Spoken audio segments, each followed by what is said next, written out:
Hi, welcome everyone. Today we're going to talk about how you start your own food truck business. I started my business around a year ago and it's going pretty well right now, and we're on the verge of buying a second food truck. The reason I'm making this video is just to help you people out there that want to pursue your dream of starting your own food truck business and all the things I had to go through to get to where I am right now. A little bit about myself. My name is Nirmit Shetty, and my company is called breezessmoothies.com. Like I said, we have a successful smoothie truck business here in California, in the Bay Area. What happened was I bought my food truck around a year and a half ago. It took me around 6 months to get everything sorted out. A lot of ups and downs and new problems that keep coming up as you go along. I just want to make sure that you guys out there are prepared when you start your own food truck business. And just want to let you know it's not as easy as it looks. Right, when you see a food truck out there selling ice creams and cupcakes, and there's like 25 people in line, it just seems really easy and seems like everybody can do it. Just want to make sure you're prepared and have a business plan, have a good menu, and then people will come to you. So I also want to talk about the positives and the negatives of owning a food truck business, um, all the good and the bad that comes with it, because when I started out, actually, I did a lot of research. I went to events, festivals, spoke to food truck owners, tried to get as much information as I could. Read books, Food Truck for Dummies, How to Start Your Own Business, a Restaurant Business. But nothing really prepares you for the real life challenges that come along with owning a business. And the other thing you want to be prepared for is, can you handle the pressure of owning a business? Is it for you? Like, can you handle the stress, the pressure, the deadlines, the bills that are due every month, your employees? Um, are you financially literate where you know where your money is coming in, where it's going? And if your business is profitable or it's not, that's the bottom line. Are you making sales? Are you making money at the end of the month after you pay all your rent and your commissaries and everything? How much are you bringing in? So, like I said, when I started out my business, I found a food truck on Craigslist. I did a lot of research and tried to find the truck that would fit my needs, like my menu. Just a basic truck that wasn't too big. It was very simple, didn't have crazy things inside, and just basic refrigerators, sinks, and a nice window on the outside. I found my truck in Washington, D.C., and the first challenge I had was transportation. I'm in California. I had to transport the truck from D.C. to here. So most companies I called, they quoted me for around $7,500 to $9,000 to transport the truck from the East Coast to here, and that was a lot of money. And I just didn't want to spend that much money to just have the truck come here because you need that money for your business. And but I did really like the truck, and it was very unique. It was specifically for my business, so I just couldn't find any trucks that looked like it in the Bay in California. I went and I flew down to DC, met the owner, loved the truck, put some money down, came back, and then decided I'm going to fly to DC and just bring the truck back myself after a couple of months when I had all my finances ready. I went out there, drove across the country, and ended up costing me around $3,000. So the basic thing you want to know when you buy a food truck is the number one rule is know the laws in your state. It sounds simple, but every state's different. California has some of the hardest laws. Well, as you go to Washington D.C., Virginia, you can pretty much just start in 24 hours. So every state's different. Some are easier, some are not. So just make sure you know your state, your city, where you're going to be selling, and just be prepared because one of the biggest challenges I had when I got my truck back here was I was told I need an insignia of approval from the housing department. An insignia is basically just letting the inspector know that your truck's safe, that it's not going to explode. The wires are safe. It has GFI outlets. The generator's not too close to the water where there could be a fire hazard, and it's just required by law in California. So I had the inspector come and look at the truck. He said it has a lot of violations. I need to fix the electric outlets, put new GFI reset buttons on them, put junctions in my generator. So it cost me around $3,000 just to fix that, to get my Insignia going. So and 3 weeks of my time. So that was one of the biggest challenges. The next challenge was the health department. Went up there for my inspection, and they told me the 2 refrigerators that were in the truck were not NSF approved. So basically, they want every equipment in there to be NSF or ANSI approved. So it just can't be a fridge you use in your house. So they wanted me to replace my 2 refrigerators, get NSF approved. So that was another challenge, finding the right size and putting it in there. So that's the basic. When you start up, of course, you want to have your business plan. Just make it simple. You can have a draft. Try to come up with different strategies. But you've got to have your menu, your pricing, how much money you have, how much you're going to invest to start, who's helping you out. The other thing you got to know is around 90% of the food trucks out there are old. They're 1970s, 80s, 90s are considered the newer food trucks. So most of them are 2000 and older. So it's very challenging to have somebody finance you to buy a food truck. Unlike a car. So when I tried to buy my truck, it was around $20,000, and I didn't want to put all my money into just paying the owner for the truck and owning it 100%. I wanted to finance it. So I went to every bank out there: the Bank of America, Chase, Wells Fargo, Santander Financial, who I used to finance my 2 cars. So nobody wanted to deal with me because the truck was old. So they said anything 2000 and newer is fine. 2000 and older is just too much of a liability for them, because if you don't make your payments, they don't get anything back for the truck, and they just have to sell it off at an auction. So it's very hard to finance a used food truck. So make sure you're prepared. Most trucks go anywhere from $20,000 to $150,000. So just make sure you're prepared, because, like I said, it's going to be very hard to find financing for your truck. So once you decide what truck you like, the size, make sure the dimensions are right. Some states have different laws. Like here in California, you can't have your generator sticking out of your truck. Some states allow it to be outside the truck. So make sure you do your research as much as you can. Go to events, talk to food truck owners, and just buy a Coke if you have to from them, and just keep bugging them for as long as you can, and they'll give you as many. Some people really help you out. So the basic startup plan is get your business plan, your menu, what you want to sell, what truck you're looking for, do some research.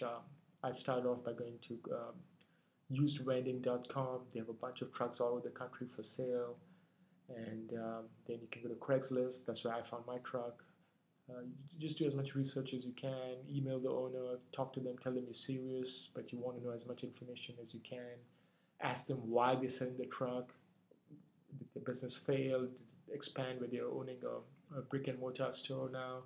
So you want to ask them questions, be nice when you start. Don't just send a 10-line email, because most of them won't reply back. So start off saying you're interested in their truck, and then slowly get their number and ask them a few questions. And hopefully, if it's in the same state as you are, you can just drive up there and go check it out. But do your research, test everything in the truck, check the water if it's working, hot water, cold water. Are there any leaks in there? Just make sure you are prepared for every little thing. That way, once you buy the truck, you have the ownership for the truck. So everything you spend after that, it's coming out of your pocket. So make sure you're prepared, and then have a checklist. So when I started my business, of course, I had this is a little sheet of paper I have here, and I had this for 2 years now. This was just like a rough draft I had when I started, and I just kept it with me, because just kind of remind me what I had to go through.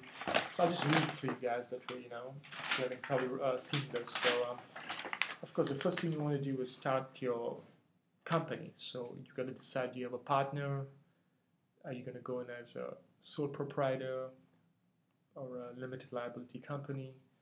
Of course, the best advice I'd give you is to start as an LLC. You know, the name is self-explanatory. Limited liability. You have as little liability as possible.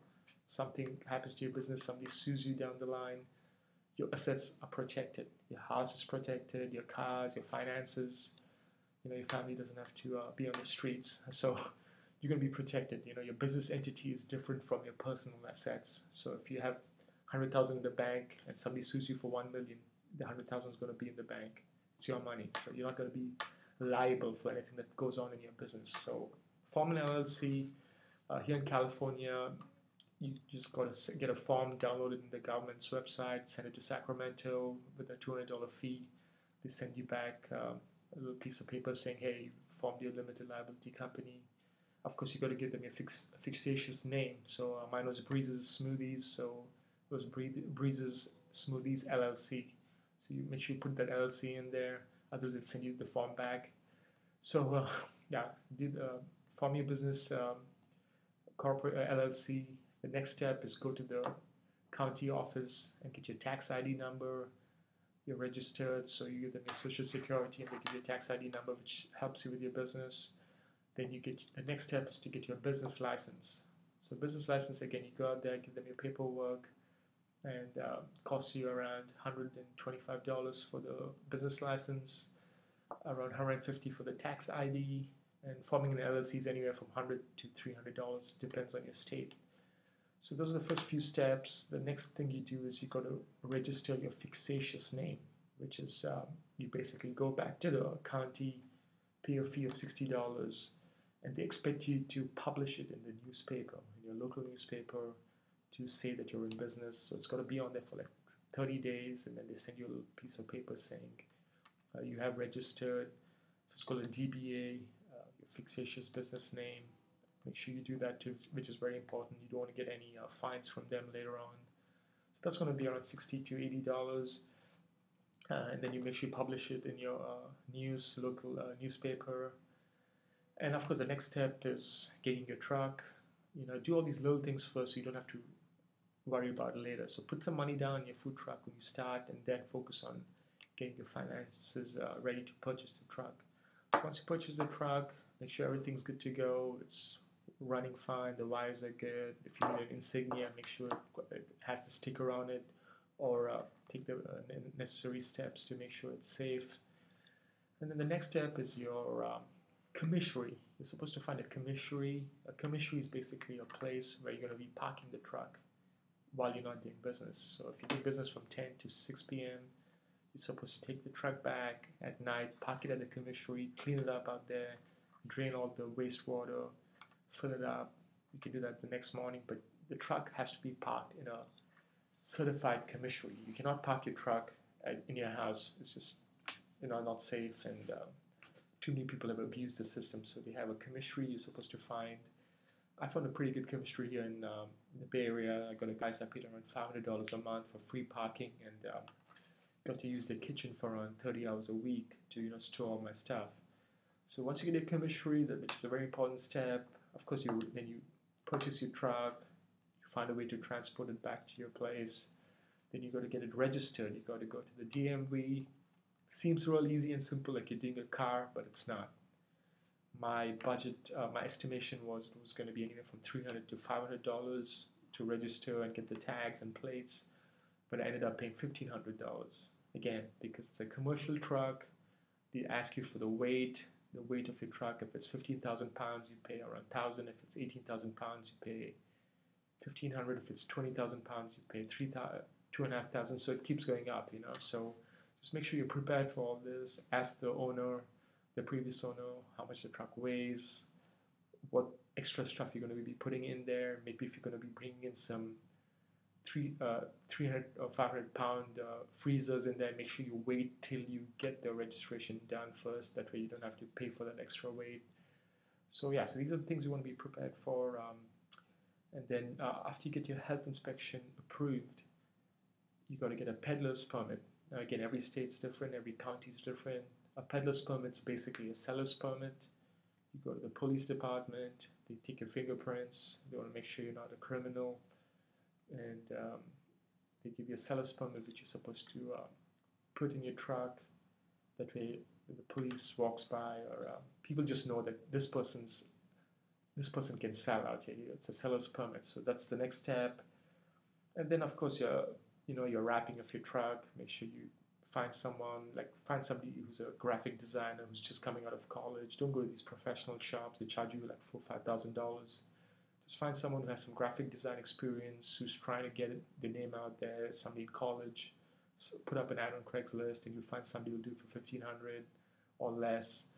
And just ask them to give some samples and tell them write them a nice reference letter. So and so you can do that. Make sure you don't spend too much on your wrap initially. Of course, it's very important. Make sure it looks nice and clean so people are attracted to your truck. But don't go overboard unless you have to. Unless you have the money to do it right off the back.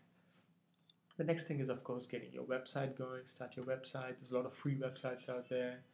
Web.com, Wix.com. I use Wix.com. You can start for free, and they only charge you around $15 a month if you want it to be easily searchable in Google and Yelp and stuff. So that's something you do slowly as your business progresses. So the next step, of course, is buying your equipment.